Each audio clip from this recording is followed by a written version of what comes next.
Calling this one Knife Katak. Buck knives. I like them. I like the clip point blade. I've determined that the clip point blade is my favorite. That with the hollow grind and the angles and the sweep up at the top part of the point. I've thought about it, for sure my favorite. I knew this for sure when I've had this in the last year and a half, a strange transition of everyday carry blades. There was that gravity opening utility knife, that Husky one that I love so much. I still do. There's a special place for it. I don't know what I'm going to do with that special place or how the fuck I'm actually going to carry it after I tell you my next plans. I went from that, and prior to that, I sort of retired the Paramilitary 2 that I was carrying forever. So I was carrying that Paramilitary 2 forever, and I was just using a steel to touch it up, not regularly. And I ended up having my wife retire the particular steel that I was using to touch it up and let that Paramilitary 2 go for a while, to the point that it dulled on me. You could probably use it to stab open a package right now. And honestly, I've tried it a couple of different ways with a stone, and I don't have, personally, I'm not measured up and tooled up enough to have the skills to resharpen it. I'm confident that if I re-practiced it and got my angles down, that I could. But I got a couple of different sharpening things. I got that one where you put it on the piece and there's like a roller with it has like a diamond on one side and then like a porcelain on the other.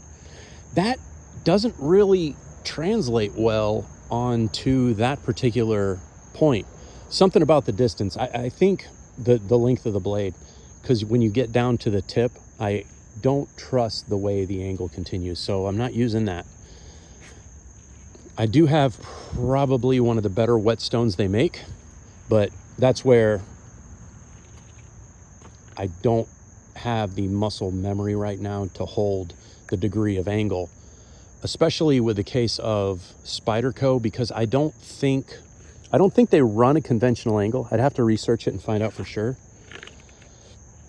And with it being the type of steel it is, the very ridiculously hard steel,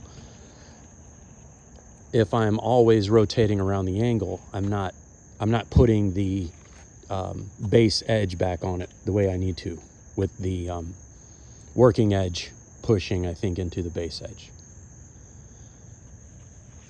So I stopped carrying that, started carrying that utility knife, which, man, for me, and at the time, my laziness really worked well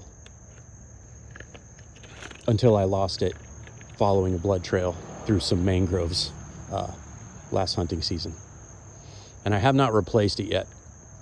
They sell one like it in the Lowe's brand, but the one that I liked and the one that I'm sure of is sold at Home Depot, and Home Depot's not easy to get to for me.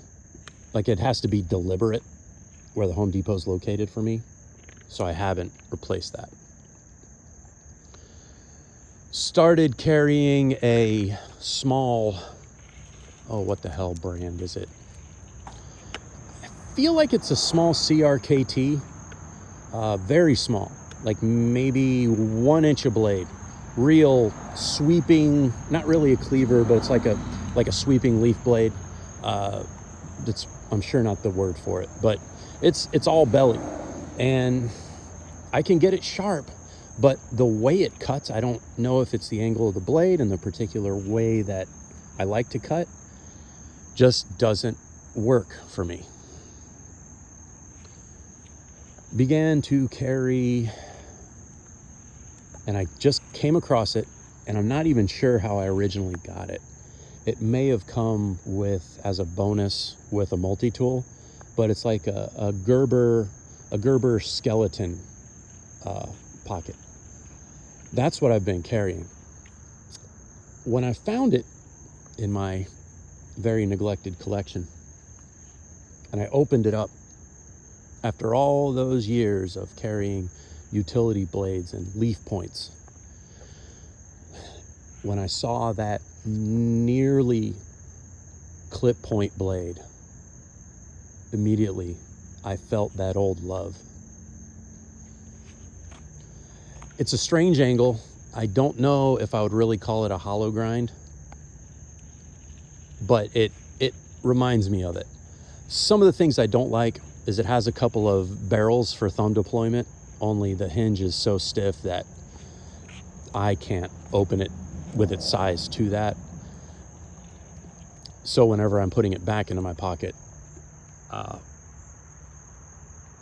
it catches the edge of my pocket. Carried that I've been carrying it constantly, and I still carry it. And then even when I was carrying it for those times of a smaller blade, I sort of missed it's a Victorinox, and I always think about it when I was younger. I used to carry the Victorinox Executive. I think it's like a 58 millimeter. And it had this orange peeler tool that I probably used more than anything. Had two blades, like a longer and then a shorter. And I would, similar to how you do with a case knife that has two blades, like you keep one, you just reserve one for ultra sharp. Somehow lost that in the long run. Long story, ended up fucking up the scales, didn't think about replacing the scales, and maybe one day when my parents kick the bucket, I'll find it in my old shit and I can replace the scales and do something, but they no longer make it. Next best thing in my research, picked up a Victorinox Rambler, which I did enjoy. And I had it on, it was attached to the ignition key for my 2012 4Runner. And then whenever on the weekends came, because we only have one key set for hers, I would put it on the key fob for the wife's and just have a knife on that. You know, a kind of a good to go, small, unassuming, like you can open up the scissors on it, and hell, scissors on those things are like 75% of what I tend to use a knife for. Or maybe 50-50. If it's something I'm going to trim, I do end up at work needing to cut zip ties, which I don't have an answer for other than serrated. Like nothing goes through a zip tie like a serrated. However, 2 weekends ago, my wife saw the Victorinox on her key fob as we were going somewhere and said, "Oh, you got one for me too?" And like the lion-ass dog of a husband I am, I said, "Yes." And since then, I've left it on there. What's nice, it has a tiny, like a micro Phillips screwdriver on there, has a flat blade screwdriver on there. And for the amount of knives that I normally carry, like it's left me carrying one knife again. Unless I could, no, you know what? I don't like the fucking CRKT. It was cheap. It's a nice little novelty, but you put it on your key ring. It doesn't have good close retention.